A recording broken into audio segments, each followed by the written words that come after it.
All right, let's talk about something truly amazing. It's one of the most incredible things we humans do, how we go from making baby sounds to reading, writing, and sharing massive ideas. We're going to break down how it all happens. You've probably heard a kid say something just like this, right? I'm in popsicle. It's so charming. And it's easy to just think, oh, that's cute, they got it wrong. But it is so much more than that. These little mistakes are actually windows into a mind that's actively experimenting with the rules of language. So that really begs the question, doesn't it? How do we make that leap from just playing with sounds to building powerful, world-changing ideas?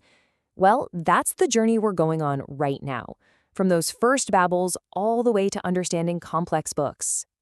Okay, so our story starts right at the beginning, the preschool years. This is where the whole foundation for language and literacy gets built, piece by crucial piece.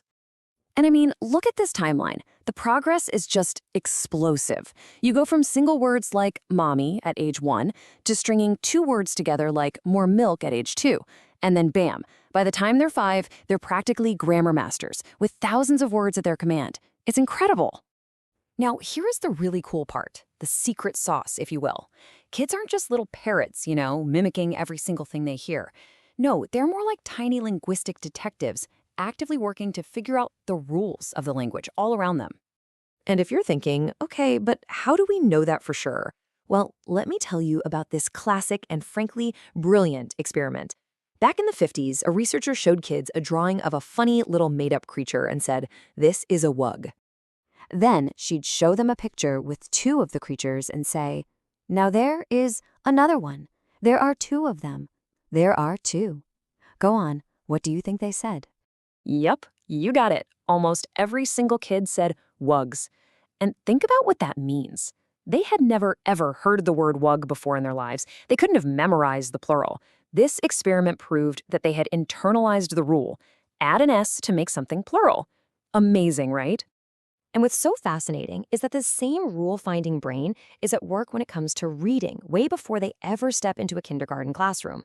It's a concept called emergent literacy. It's them figuring out that you read from left to right, or just understanding that those squiggles on a cereal box actually mean something.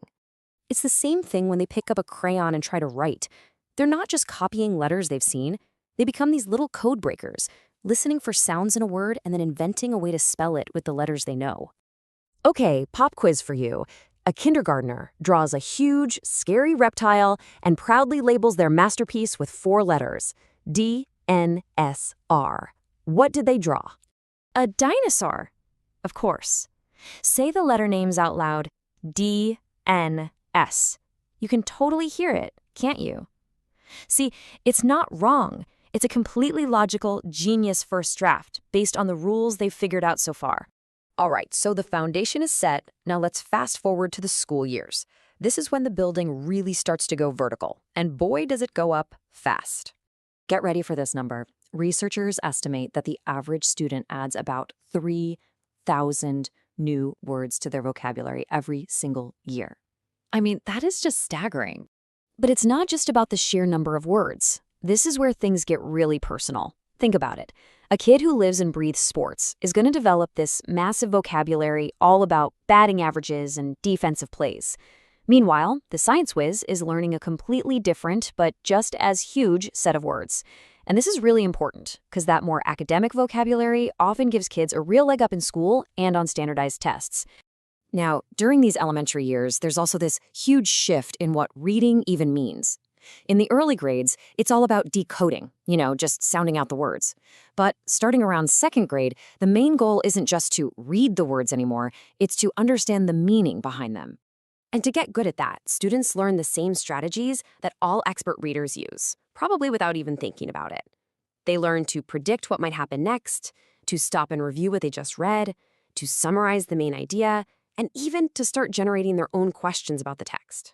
So after seeing this incredible process, you've got to ask, how can we support it? What can we do to help nurture all this growth?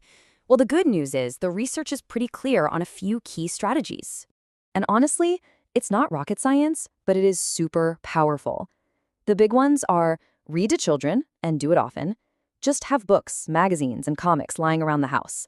Make sure paper and crayons are always easy to grab. Encourage any attempt they make to read or write. And maybe most importantly, just be there to answer their questions about letters and words and spelling. And you know a fantastic tool for this? Predictable books. Think of a classic like The Three Little Pigs. All that repetition and rhyme, all huff and all puff. It allows kids to guess what's coming next. That builds their confidence and helps them see and internalize the patterns and rules of language we've been talking about. When you really step back and look at the whole picture, it's obvious this is about so much more than just a school subject. It's a fundamental lifelong skill. It's the magic trick of turning meaningless little marks on a page into profound meaning. So we've traced this unbelievable path from a toddler saying impopsicle to a teenager being able to analyze poetry. It's a truly wild journey. And it really leaves us with one final question, doesn't it? Once we've mastered this incredible skill, what's the next chapter we're going to write in our own story?